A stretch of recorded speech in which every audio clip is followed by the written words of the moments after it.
صلی وسلم مولاي صلی مولاي صلی وسلم مولاي صلی مولاي صلی وسلم دائما ابدا على حبيبك. اعوذ باللہ من الشیطان الرجیم.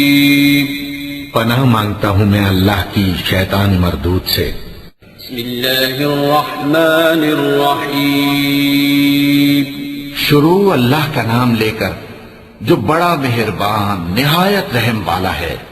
یا ایھا المزمل قم اللیل الا قلیلا نصفه او انقص منه قلیلا او زد علیہ ورتل القرآن ترتیلا انا سنلقی علیک قولا ثقیلا ان ناشئة الليل هي أشد وطئا وأقوم قيلا إن لك في النهار سبحا طويلا واذكر اسم ربك وتبتل إليه تبتيلا.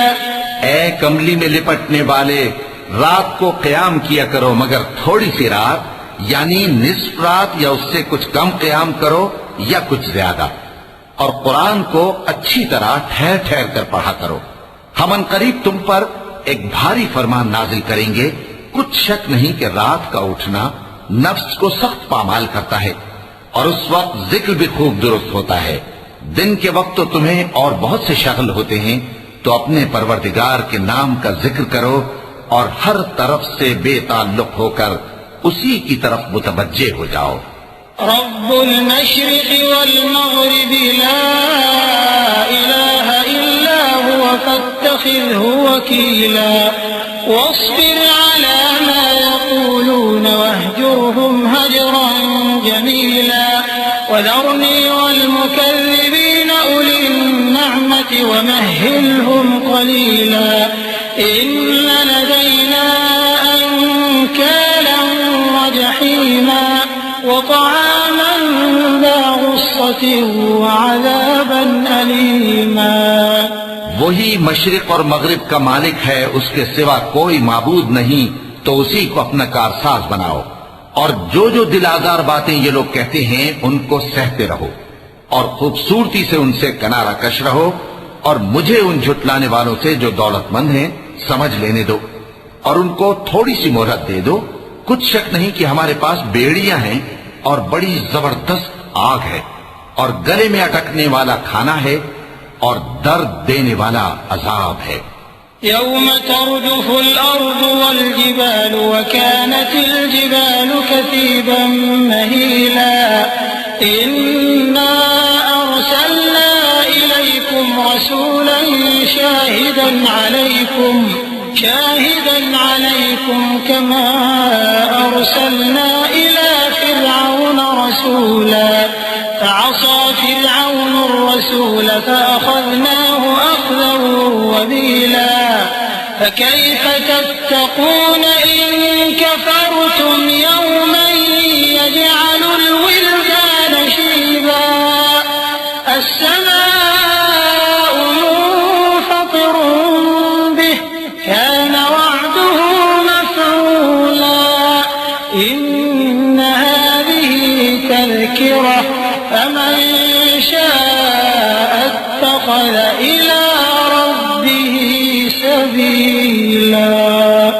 جس دن زمین اور پہاڑ کانپنے لگیں اور پہاڑ ایسے بھربھرے ہو جائیں گے جیسے ریت کے ٹیلے، اے اہل مکہ، جس طرح ہم نے فرعون کے پاس موسیٰ کو پیغمبر بنا کر بھیجا تھا، اسی طرح تمہارے پاس بھی محمد صلی اللہ علیہ وآلہ وسلم ایک رسول بھیجے ہیں جو تمہارے مقابلے میں گواہ ہوں گے. سو فرعون نے ہمارے پیغمبر کا کہا نہ مانا تو ہم نے اس کو بڑے دردناک انداز سے پکڑ لیا.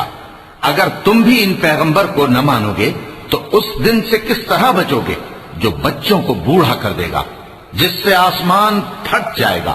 یہ اس کا وعدہ پورا ہو کر رہے گا. یہ قرآن تو نصیحت ہے، سو جو چاہے اپنے پروردگار تک پہنچنے کا راستہ اختیار کر لے. إن ربك يعلم أنك ذلك تقوم أدنى من ثلثي الليل ونصفه وثلثه وطائفة من الذين معك والله يقدر الليل والنهار علم أن لن تحصوه فتاب عليكم فاقرؤوا ما تيسر من القرآن علم أن سيكون منكم مرضى وآخرون يضربون في الأرض يبتغون من فضل الله وآخرون يقاتلون في سبيل الله فاقرؤوا ما تيسر منه وأقيموا الصلاة وآتوا الزكاة وأقرضوا الله قرضا حسنا وما تقدموا لأنفسكم من خير تجدوه عند الله هو خيرا وأعظم أجرا واستغفروا الله إن الله غفور رحيم. تمہارا پروردگار خوب جانتا ہے کہ تم اور تمہارے ساتھ کے لوگ کبھی 2/3 رات کے قریب اور کبھی آدھی رات اور کبھی تہائی رات قیام کیا کرتے ہو، اور اللہ رات اور دن کا اندازہ رکھتا ہے. اس نے معلوم کیا کہ تم اس کو نبھا نہ سکو گے تو اس نے تم پر مہربانی کی، پس جتنا آسانی سے ہو سکے اتنا قرآن پڑھ لیا کرو. اس نے جانا کہ تم میں بعض بیمار بھی ہوں گے اور بعض اللہ کے فضل یعنی معاش کی تلاش میں ملک میں سفر کریں گے اور بعض اللہ کی راہ میں لڑیں گے، تو جتنا آسانی سے ہو سکے اتنا قرآن پڑھ لیا کرو اور نماز قائم کرتے رہو اور زکوٰۃ ادا کرتے رہو اور اللہ کو نیک نیتی سے قرض دیتے رہو، اور جو عمل نیک تم اپنے لیے آگے بھیجو گے اس کو اللہ کے ہاں بہتر اور صلے میں بہت عظیم پاؤ گے. اور اللہ سے بخشش مانگتے رہو، بے شک اللہ بخشنے والا ہے، مہربان ہے. صدق اللہ العظیم. مولاي صل وسلم مولاي صل مولاي صل وسلم دائما